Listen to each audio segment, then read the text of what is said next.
Hello students, आप सभी का स्वागत है इस प्यारे से वीडियो में जिस टॉपिक का नाम है distinction between soft iron materials, soft magnetic materials and hard magnetic materials.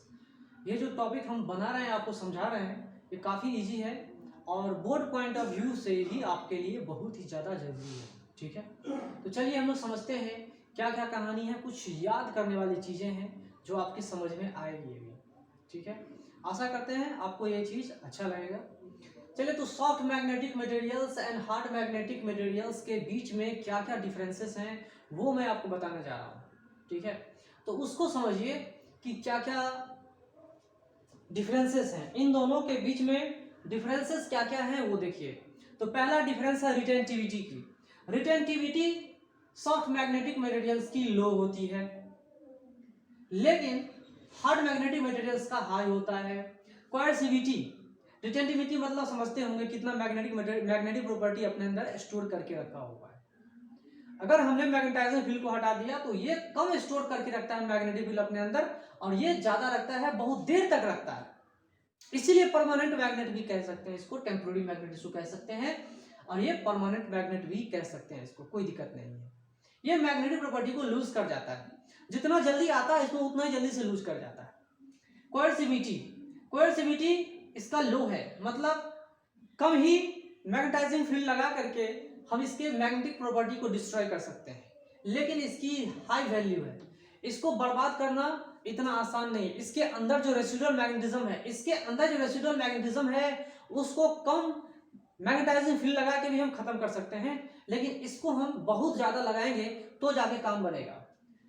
ठीक है, तीसरा जो मेजर डिफरेंस है वो हिस्टेरेसिस है। हिस्टेरेसिस मतलब एनर्जी लॉस। एनर्जी लॉस जो साइकिल ऑफ मैग्नेटिज्म, चाहे फेरोमैग्नेटिक जो भी सबस्टांसेस हैं, टेम्पोररी फेरोमैग्नेटिक सबस्टांस है और एक क्या है, परमानेंट फेरोमैग्नेटिक सबस्टांसेस है।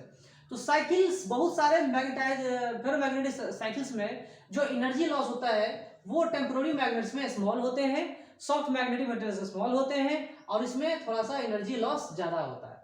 ठीक है, अब यूजेस पढ़ते हैं, क्या क्या यूजेस हैं। यूजेस कहाँ कहाँ होते हैं। देखिए, टेम्पोररी मैग्नेटिज्म है, ये बताता है टेम्पोररी मैग्नेटिज्म। ये जो सॉफ्ट मैग्नेटिक मटेरियल्स है वो टेम्पोररी मैग्नेटिज्म को रिप्रेजेंट कर रहा है। टेम्पोररी मैग्नेटिज्म का मतलब ये है कि ऐसी मैग्नेटिज्म जो थोड़ी देर के लिए हो, परमानेंट के लिए नहीं हो। उसकी रिटेंटिविटी क्या है, स्मॉल है ना। तो कहाँ कहाँ यूज करते हैं, इलेक्ट्रोमैग्नेट्स में यूज करते हैं। ठीक है, कोर्स और ट्रांसफार्मर में यूज करेंगे, मोटर्स में यूज करते हैं, जनरेटर्स में यूज करते हैं। इन सारे जगहों पे हम लोग किसका यूज करते हैं, सॉफ्ट मैग्नेटिक मटेरियल्स का यूज करते हैं। ठीक है, इलेक्ट्रोमैग्नेट कैसा होता है आप जानते ही हैं कि अगर हम उसमें करंट पास करवाते हैं तो मैग्नेटाइज हो जाता है, फिर इसको स्विच ऑफ कर दिया तो उसकी मैग्नेटिक प्रॉपर्टी लूज हो जाती है। ठीक है, तो ऐसा जो इलेक्ट्रोमैग्नेट्स है, बहुत सारे मूवीज में आपने देखा होगा। जो मुझे अभी भी याद है, एक मैंने मूवी देखा था गोविंदा का, जिसमें कोई राजकुमार या उससे सीनियर हीरो जो होते हैं या दिलीप कुमार जो कुछ भी हैं, वो उसके चलता हुआ कार को, है ना, चुंबक से चिपका करके उड़ा के लेके चले जाता है। जैसे बाज बाज झपट्टा मारता है ना छोटे छोटे पक्षियों को, या ईगल, बल्चर, जो कुछ भी गिद्ध है झपट्टा मारता है, वैसे उस कार के ऊपर चिपका दिया। हेलीकॉप्टर से राजकुमार का गाड़ी आ रहा था और उसने उसके कार को क्या कर दिया, एम्बेसडर कार थी, उससे कार को चिपका दिया, उड़ा के लेके चला गया। तो हाँ, इलेक्ट्रोमैग्नेट काम कर रहा था। इलेक्ट्रोमैग्नेटिक काम कब करता है, जब इलेक्ट्रिक करंट हमने ऑन किया तो उसमें मैग्नेटिक प्रॉपर्टी आ जाती है। तो उसमें मैग्नेटिक प्रॉपर्टी आ गई और लोहे से बना हुआ कार को चिपका लिया। ठीक है, लेकिन जब उसे हटाना होगा तो क्या करेंगे, उसकी मैग्नेटिक प्रॉपर्टी खत्म कर देंगे। तो इलेक्ट्रोमैग्नेट्स का यूज भी सॉफ्ट मैग्नेटिक मटेरियल्स के अंदर में भी होता है, ट्रांसफार्मर में, मोटर्स में, जनरेटर्स में, बहुत सारे जगहों पे इसका इस्तेमाल होता है। ठीक है, यूज की बात हम कर रहे थे। तो चलिए, यूज में इसका कहाँ कहाँ यूज होता है, कम परमानेंट मैग्नेटिज्म का कहाँ कहाँ यूज होता है। तो परमानेंट मैग्नेटिज्म में आप जानते होंगे कंपास नीडल का यूज होता है। जो कंपास नीडल क्या है, परमानेंट मैग्नेटिक सबस्टेंस है। ठीक है, इलेक्ट्रिक मीटर्स में यूज होते हैं, इलेक्ट्रिक मीटर्स में यूज होते हैं। लाउड स्पीकर जो आप देखते हैं, लाउड स्पीकर का जो मैग्नेट होता है वो क्या होता है, परमानेंट मैग्नेट होते हैं। याद रखिएगा इस चीज को। ठीक है, तो चलिए ये सब बातें हैं। अब चलते हैं कुछ एग्जांपल्स, कौन कौन सॉफ्ट मैग्नेटिक मटेरियल्स के एग्जांपल्स कौन कौन है जरा वो बताइए। सॉफ्ट आयरन, न्यू मेटल, एस्टोलॉय, ये सब एग्जांपल्स हैं सॉफ्ट मैग्नेटिक मटेरियल्स के। ठीक है, और आगे चलते हैं, steel, Alnico, Alcomax, Ticonal, all these are examples of hard magnetic materials. Hard magnetic materials का कौन कौन एग्जांपल है? स्टील है, एलनिको है, एल्कोमैक्स है, टिकोनाल है, बहुत सारे एग्जांपल्स हैं। ये सब एलॉयज हैं, ठीक है। तो एलॉयज में आप समझ सकते हो क्या क्या इसके, इसमें भी बहुत सारे मेटल्स जुड़े हुए हैं, इसमें भी जुड़े हैं, एल्युमिनियम है, निकेल है, कोबाल्ट है। तो इस तरह से बहुत सारे सबस्टांसेस हैं जो हार्ड मैग्नेटिक मटेरियल्स कहलाते हैं, कुछ सॉफ्ट मैग्नेटिक मटेरियल्स कहलाते हैं। बस आपको जानना जरूरी है, एक बार इसको देख लोगे तो सारी बातें समझ में आ जाएगी।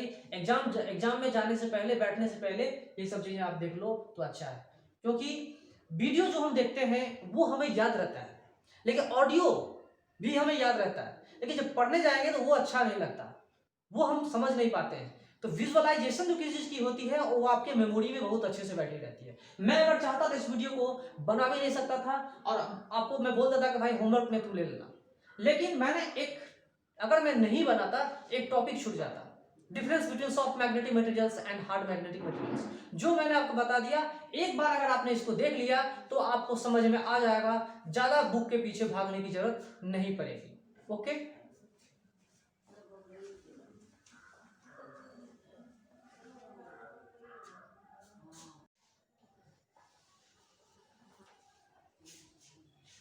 ओके हमने यहाँ पे ड्रॉ किया है हिस्टेरेसिस कर्व। ये hysteresis curve soft magnetic materials या हार्ड मैग्नेटिक मटेरियल्स के बारे में बहुत कुछ बता देता है, बहुत कुछ बता देता है।